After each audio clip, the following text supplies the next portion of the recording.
Alright, let's dive right into it. So,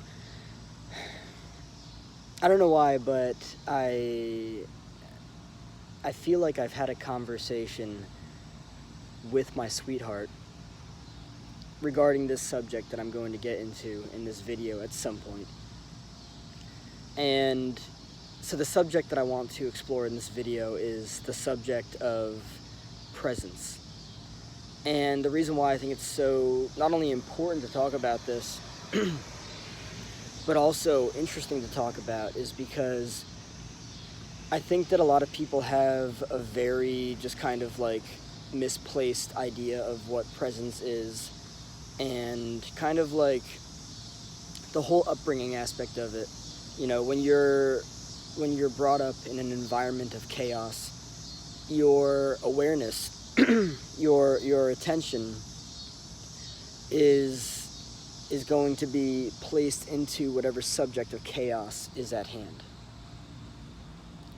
And so when you're brought up in an environment of chaos, your presence, or I guess I'll say it this way, you are being robbed of your presence, because your attention is entirely being taken in. When you're so young, you have such a vulnerable sense of awareness, a vulnerable sense of presence. You're much more in a sense of awe and wonder because you have no idea what the fuck is going on.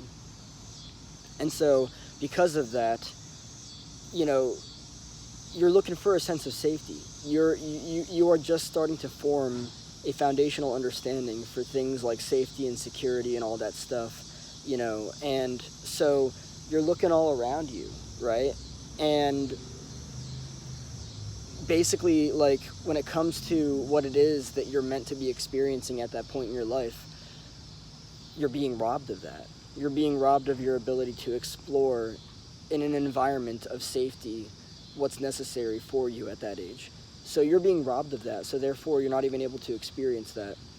And then over time, you become conditioned into a state of just, worry and anxiety. You're worried about everything because the chaos that was in your environment, it has your attention. It has all of your awareness. And then not only that, but as you grow, because you're used to chaos, you seek out chaos. And not only do you seek out chaos, you actually create chaos if there is none.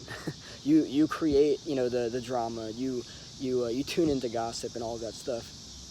And that's why I think it's very important to discuss this subject.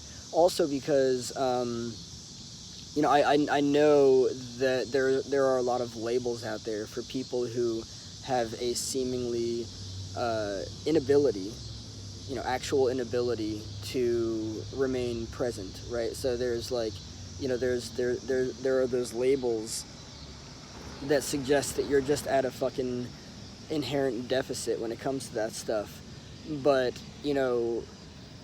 there's not even a closer look at the environment that the person was brought up in. Like, oh, their awareness was completely robbed from them, and instead of focusing on, the absolutely essential things that get them through that era of their life, they have to focus on the fact that, I don't know, their father is beating the shit out of their mother, right? Like, it's very interesting. We look at people and we're like, oh, this person has an inability to be present, or to focus, to do this, to do this, that, and the other, different things that they need to do. And the focus regarding the issue is not being placed where it needs to be, in my opinion. Where it needs to be placed is, okay, what was this person's upbringing like? Not like, all right, let's just label this person and, they're screwed with that.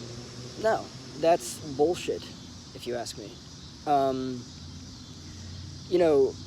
Someone who might have an inability to focus, right? It's very likely that they are traumatized.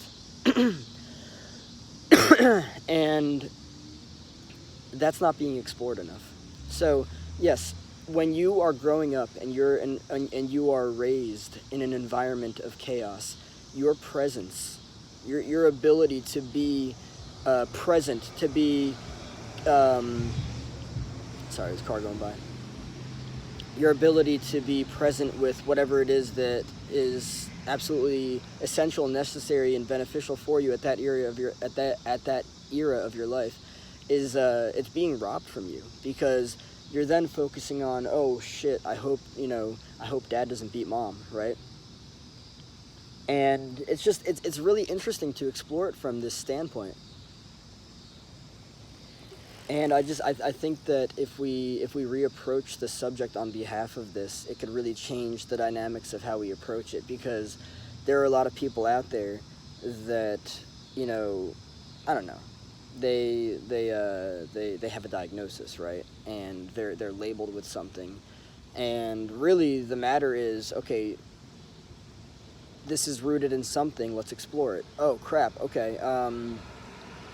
You have an inability to focus because you grew up with parents that you thought were going to divorce, and that scared the shit out of you, so therefore you had a really hard time focusing on everything else. But guess what? You were labeled, right?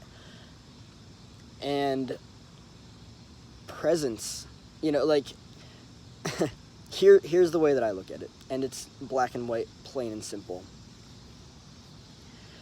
If you practice distraction, if you practice being distracted 24/7, you're going to be distracted. If you practice focus and concentration 24/7, you're going to be focused and concentrated. It is black and white for me. And the reason I say that is because there is no other way to this. It's just you're either focused or you're distracted. But you can be conditioned into being distracted based on the environment that you grow up in. If you grow up in an environment of chaos where you cannot be present and concentrate and focus on the things that are necessary for you to focus on, growing as a child, right? You're being robbed of your present ability, your ability to be present with those things that are essential for you, that are necessary for you. And your attention is instead being drawn onto the things of, worrying about the chaos in the environment, whatever that chaos is. It doesn't matter what chaos it is. It just matters that your attention is being drawn away from you getting to be a child, right? And the reason why this is so interesting is because in order to fulfill anything, in order to fulfill anything, like absolutely anything at all in life, presence is necessary. Being present with that which you are doing. It doesn't matter what it is. And so, like, I'm just very fascinated by this subject of presence, because, like,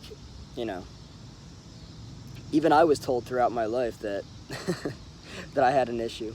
But interestingly enough, I came to find out that it was all bullshit, and my awareness was just taken to specific things, and therefore, being in the state of vulnerability that I was, it was very challenging for me to focus on the things that were necessary for me to focus on. And that's all. Again, if you practice distraction, if you practice being distracted 24/7, you will be distracted. If you instead practice focus, being focused, being concentrated 24/7, you will be focused and concentrated. It is that simple.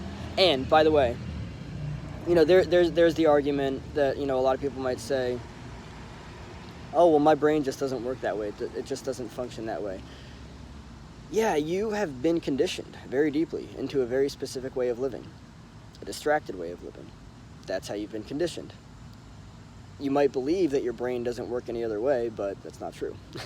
Our brain is plastic. We are creatures of adaptation, profound adaptation. And to be able to let go of that idea within that identity of who you believe you are is the doorway to the change. But yeah, no. You either practice distraction and you learn to be somebody who's distracted by everything, or you practice focus and focus and concentration, and you learn to be somebody who is focused and concentrated. It is black and white. Again, people's brains are not just fucked. The brain is plastic, neuroplasticity.